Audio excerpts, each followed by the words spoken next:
Olha só, a gente vai mergulhar numa história que com certeza não está nos livros de história. Pense num roubo, mas um roubo contra o próprio tempo. Uma missão para resgatar o conhecimento perdido da Biblioteca de Alexandria. E não das chamas do passado, mas das mãos de uma entidade que se alimenta do esquecimento. Então, vamos juntos entender como essa história toda começou. E a gente já começa no meio do caos, no pico da tensão. Essa frase do Gustavo joga a gente direto no olho do furacão lá em Alexandria. O tempo está acabando, o fogo está cada vez mais perto e tudo, absolutamente tudo que eles foram buscar, está a um passo de virar cinza. A urgência aqui é máxima. Mas afinal, quem são os responsáveis por essa missão praticamente impossível? A história toda gira em torno de uma dupla, olha, uma dupla bem improvável, mas que se equilibra de um jeito perfeito para encarar esse desafio. É justamente a dinâmica dessa equipe que deixa tudo tão fascinante. De um lado, a gente tem o Henrique, que é tipo a mente alquímica da dupla. Ele é um estudante de biotecnologia, sabe? E ele é obcecado por encontrar as origens científicas da medicina. Do outro lado, o tal Gustavo, o guardião das encruzilhadas. Ele é aprendiz de tranca-rua das almas e o poder dele é manipular portais, energias de proteção. Basicamente é a ciência e a magia andando de mãos dadas com um objetivo em comum. E os objetivos deles são tão diferentes quanto as habilidades. O Henrique está atrás do que a gente pode chamar de Código da Terra, o manuscrito das 42 ervas primordiais. Mas para ele não são só plantas, entende? São as 42 fórmulas moleculares na base de toda a vida. Já o Gustavo busca o Código dos Céus, 12 livros sagrados de magia, que estavam lá, escondidos, esquecidos pelo tempo. Dois alvos que, mal sabiam eles, se completavam perfeitamente. Bom, com alvos tão importantes assim, o plano tinha que ser perfeito, né? E olha, isso não é um resgate qualquer. É, na verdade, um roubo tático contra a própria história.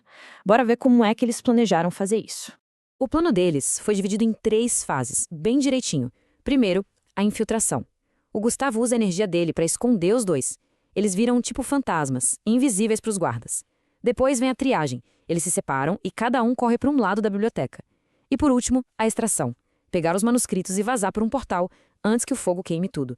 É literalmente uma corrida contra o tempo. Só que quando eles entram, a surpresa, o tesouro era muito, mas muito maior do que eles imaginavam.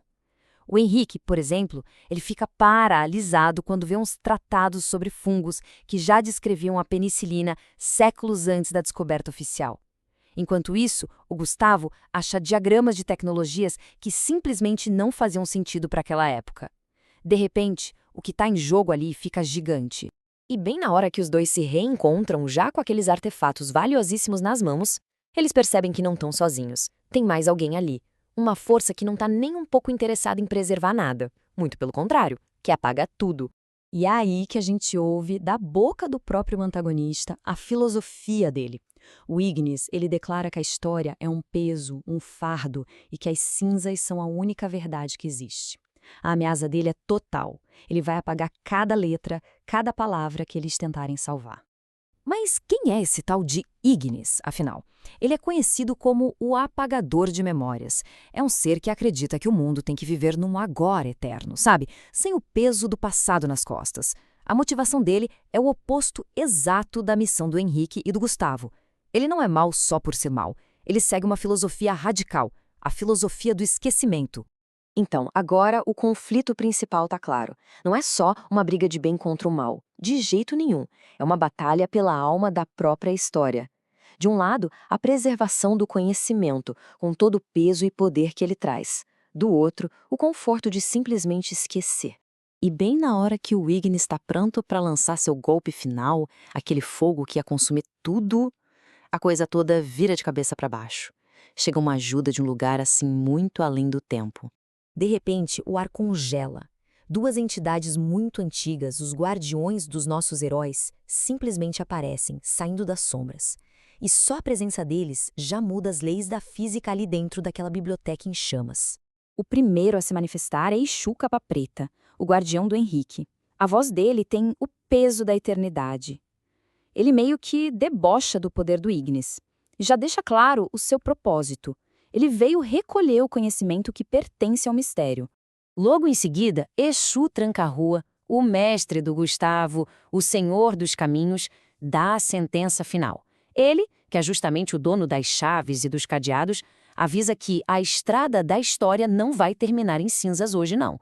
E numa jogada poética genial, ele diz que se o Ignis quer trancar o passado, ele vai trancar o fogo dele. Pronto, o jogo virou completamente. E com a chegada dos mestres, claro, vem novos poderes. O Henrique ganha o Orvalho de Aruanda.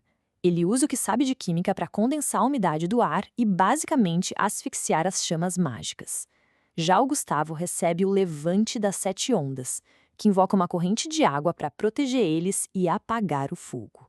É a fusão perfeita de ciência e magia acontecendo ali, na prática. Então, com o Ignis derrotado e o incêndio sob controle, nossos heróis conseguem escapar por um portal do tempo com o prêmio garantido. Só que a verdadeira recompensa, o grande segredo cósmico por trás de tudo isso, eles só iam descobrir agora. Já seguros, dentro da máquina do tempo deles, flutuando ali entre os séculos, eles finalmente podem dar uma olhada no conhecimento que quase custou a vida deles. E o que eles estavam prestes a descobrir ia mudar simplesmente tudo. Vamos começar pela descoberta do Gustavo. O que ele tinha nas mãos não eram só livros de magia antigos, não. Eram os 12 manuscritos originais do Zodíaco, as chaves cósmicas que descrevem como cada signo influencia a alma humana. Pensa nisso. É o tipo de conhecimento que literalmente molda destinos. Aí vem a revelação do Henrique. O manuscrito que ele salvou tinha a lista completa com todas as propriedades das 42 ervas primordiais da Terra. Imagina só. A matriz de toda a botânica. Era basicamente a farmácia da própria criação. E é nesse ponto que tudo faz sentido, que tudo se conecta. Lembra daquele antigo princípio hermético? O que está em cima é como o que está embaixo. Pois é, o que eles salvaram não eram dois conhecimentos separados, eram duas metades da mesma coisa. Essa é a grande sincronia da história. Os 12 livros do Zodíaco, eles são um macrocosmo, as forças lá do céu.